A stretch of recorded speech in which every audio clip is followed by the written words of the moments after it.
Weed addiction is not taken seriously enough. I understand that it's not a fentanyl addiction, a cocaine addiction, a heroin addiction, nor an alcohol addiction even. People don't take weed addiction seriously enough or even believe it exists in the first place. Even people that are completely dependent on weed don't believe they have an addiction, even though when they stop smoking, they don't sleep right and they feel off, but they are addicted. And treating it like an addiction that doesn't exist leaves the people who are actually suffering from it in the dark. People who actually want to quit, but they can't. When I had a weed addiction, my friend who was actually concerned of how much I was smoking came up to me and say, "Hey, don't you think you're doing this a little bit too much?" And I was like, quote for quote, "Don't worry, you can't get addicted off to weed." And many people fall for this trap. They fall for the very common misconception that it's impossible to get addicted to weed.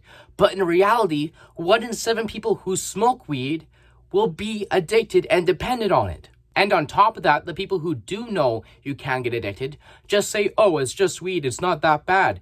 Yes, it may not be as bad as even an alcohol addiction, but people like me and other people who have struggled with weed were not sober when they actually wanted to be. They now struggle with tasks that they never even considered tasks before because they were so easy and they never had to think about it. But now they do. Now they struggle with it. They struggle with normal things in their everyday lives now because they have to get high every single day because of their addiction.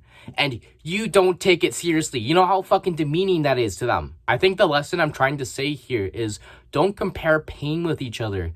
It's not fair. It does not make any sense because people's experiences are going to be different with others. And when you say to someone that their pain isn't real, it makes their life so much worse. And you don't want to make the world worse. That's all I have for today's video.